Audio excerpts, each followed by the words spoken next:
Today I want to try a different kind of video. I know a lot of people are coming into college for the first time as freshmen. They are overwhelmed by things. And certainly in every class you have, they are going to talk about the requirements for this assignment or that assignment. And they may even give you a rubric that says this is how this assignment will be graded. Uh, and yet, very important stuff. But there's another way to think about this, that assignments, not simply what you do for an assignment, but what you shouldn't do for an assignment. With that in mind, I have a list. I'm not sure what order I have things in, but I have put them in a top 10 list of ways to make less than an A in an English class. Number 10, wing it. Uh, this one is almost kind of obvious, I think. But still, I see a lot of students, particularly in online classes, where you have a reading and then you have a quiz, and students won't do the reading, they'll go right to the quiz, or they'll, even worse, write that paper without really engaging with the text. They just kind of winging it around. That's a bad idea. That's a bad idea. Every class is structured with a progression. Follow the progression. Number 9, play the blame game. Oh wow, this is brilliant. Technology, right? Yeah. I'm sorry, my computer drive crashed. My printer didn't work. The internet went down, etc., etc., etc. And honestly, I know these things happen. But if they happened as often as I hear about them, I think we would be in total technological collapse in America. Uh, Take responsibility. If you mess something up, if you miss a deadline, just say it. I think most instructors will get more irritated because you're dodging and weaving around taking responsibility with an obvious excuse than just being honest and saying, yeah, I messed up. I really want to do better. Will you give me a chance? Uh, Number 8, be a snowflake. Yes, what a horrible word, snowflake. You hear it a lot. There's truth to the word, though, that there are individuals who need special attention. Don't. Don't. Uh, if you do not know what the prompt for a paper is, look online. Look online. If it's a face-to-face class, was it in the syllabus? Was there a handout? Were you gone a day? Maybe you should talk to one of your classmates for that particular handout. It's very frustrating from an instructor standpoint to repeat myself over and over again. I do that anyway, right? Um, but for basic things, well, what exactly is this paper supposed to be about? In a face-to-face class, and we've spent the last week and a half talking about it. Where have you been? Why do you need this special attention? Um, don't be that person. Don't be that person. Uh, this is art class.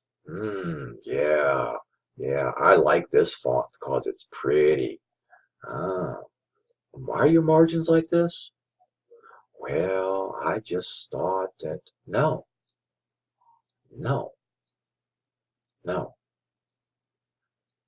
In academia, we live and breathe by writing our ideas out. The ideas themselves are what we want to look at. The format of that is really supposed to be innocuous. We're not supposed to be looking at your huge, huge 18 font paper. Why would I want that? It's on the same scale as printing your assignment out on neon pink and handing it in. It makes the same impression. By and large, if I get a stack of papers and I'm looking at them all in that pile, I expect all the margins to be the same. I expect all the line spacing to be the same. All of them look the same. What makes them stand out are the ideas. And when that one paper stands out because it don't look right, um, you don't want to be singled out because of that. I mean, certainly college is it's a contradiction. I mean, you come to college because you want to be the individual. You want to stress your own creativity and uniqueness. Yes, I agree. There is also conformity. When you go out into the business world, the academic world, you have to show your peers that you know the basics before you change the rules.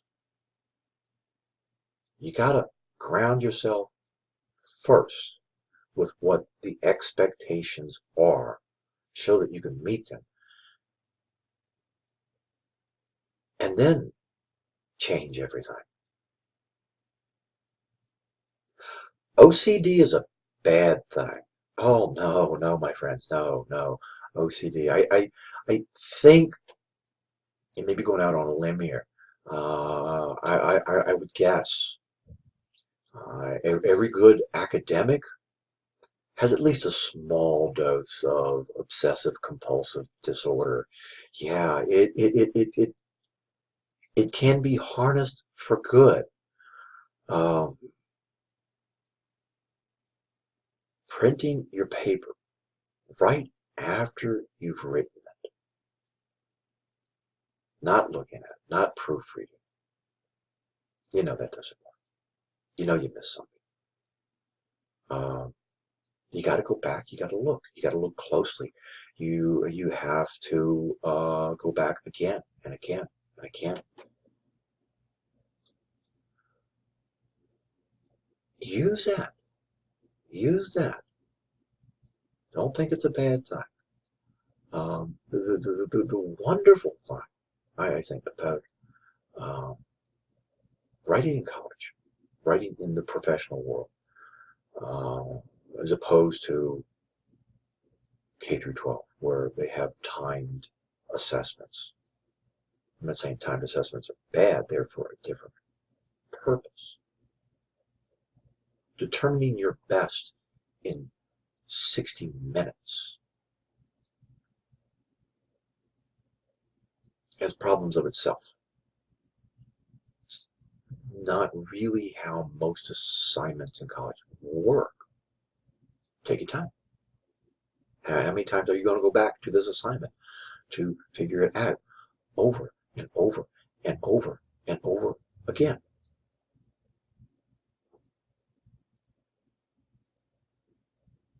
Even the greatest minds that we've ever seen will say that it's a little tiny bit of inspiration, originality, creativity, and the rest of it is just simply working it. Brilliance doesn't happen instantly. It takes time. It takes time. Do you want it? Keep at it. Keep at it. Again and again and again and again. Oh, number 5. We in the pub. Uh, no, we ain't in the pub. We ain't in the club. We are in a college environment, and I understand. We talk differently. The way we write is different. It should be. It should be. Your writing should absolutely reflect that. Uh, while personal anecdotes may very well be funny and interesting, they don't carry a whole lot of weight. No, wait. They carry no weight in an argument. The rebuttal is you're a genetic anomaly. You're different. It doesn't count. Learning how to structure your voice so that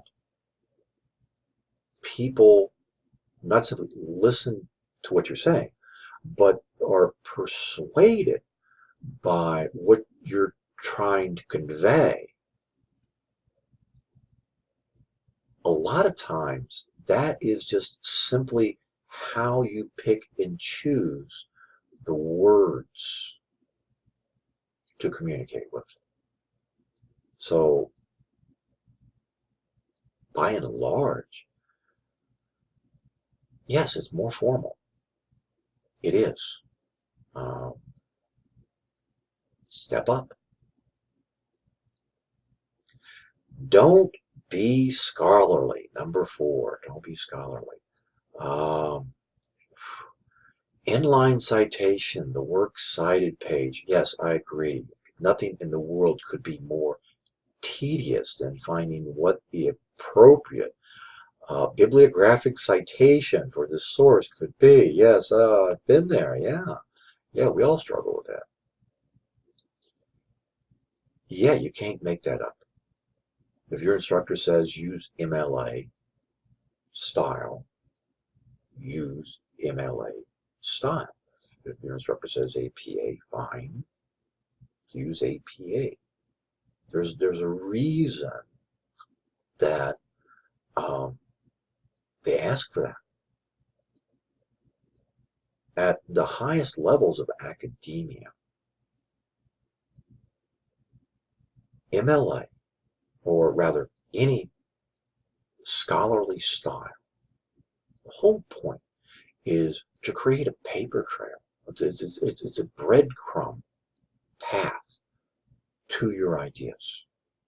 And that when you convey this original idea, groundbreaking, that other scholars, other people are going to question you. And they want to track your stuff down. They want to find out what type of evidence that you are bringing to bear. How are you building this? What does your foundation look like? And that structure, inline citation, the bibliographic entry on the works cited page are absolutely critical for this. But no, I just don't want a reference to some text you found on the internet. No, what text? Where was it? What edition was it? The very idea of editions lets us know that they aren't all the same. That you're using evidence from a particular place, a particular time, from a particular person, and that you are showing your reader where to get it. Where to get it. It's the basic demands of scholarship. Take that seriously. Oh, this is somewhat related. Number 3, listen to what Bubba said. Yeah, yeah. Oh my goodness. Wow, where do I begin with this one? What Bubba said. Who's Bubba? I don't know. I don't know. And yeah, we will be really nice and we'll say, everybody has a valid opinion. No, they don't. No, not in academia, not in college. If you are talking about cutting edge biological research, why would I want to bring up what the cashier at the local grocery store said about that? As an academic, as someone interested in that, that doesn't do anything for me. Now, what we get confused about, we go on Google and we find out that that person from the grocery store got a website. Oh, that makes it valid. No, it doesn't. No, but it said no. No. Uh, Understanding that certain sources are important and certain sources are not. And I don't want to see them. No, not really. Here's the plain truth. There's some wackadoodles on the internet.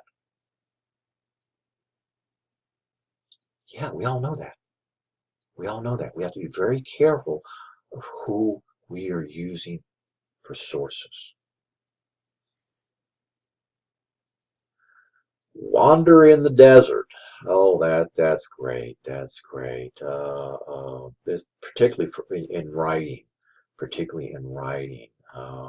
where you start writing a paper for an instructor in response to whatever prompt, and you're not really sure how to answer it, and you write a little bit here, and oh, I got to put this information in here. And, dude, what are you doing?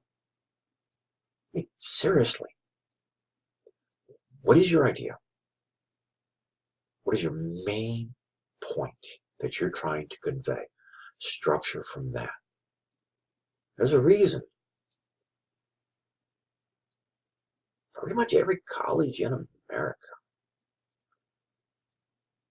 wants students to have Comp 1 in the first year so that you learn structuring, that you learn that conveying an idea requires a certain order of things.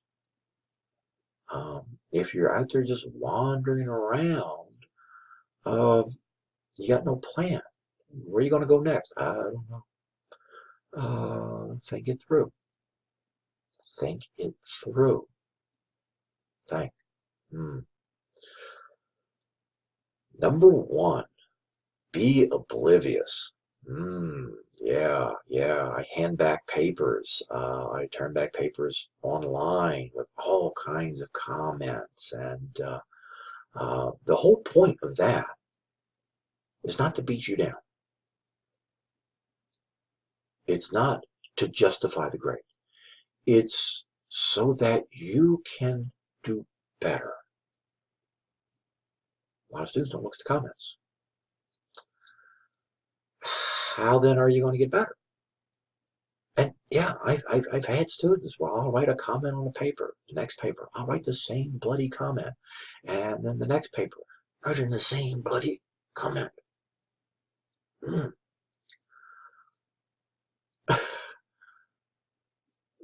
There is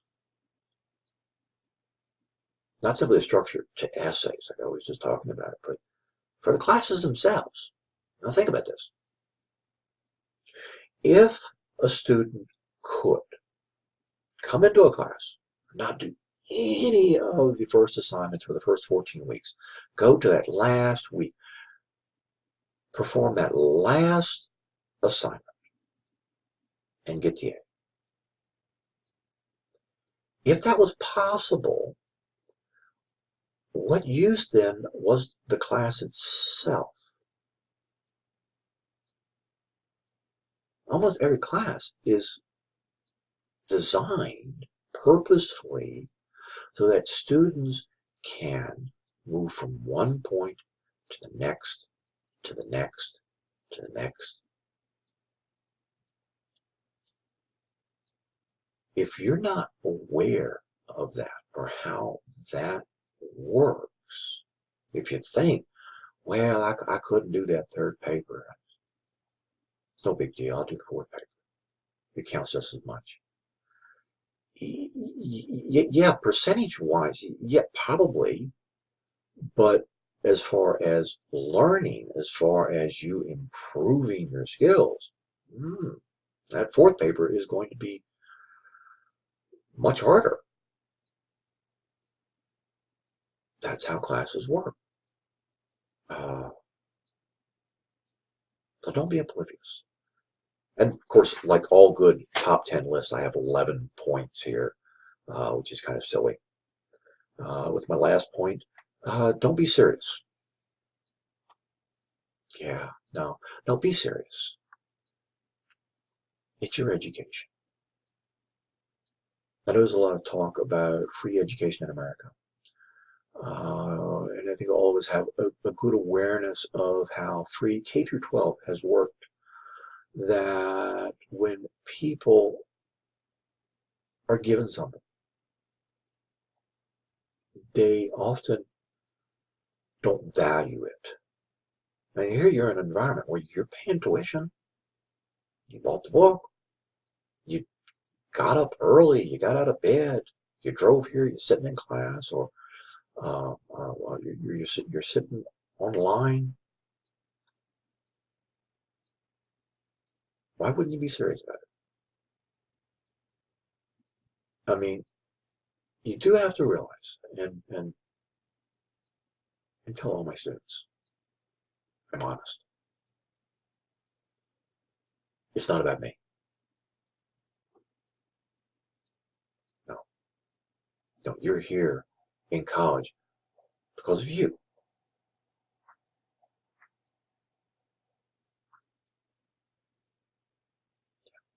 Be serious. All right, guys. Thanks.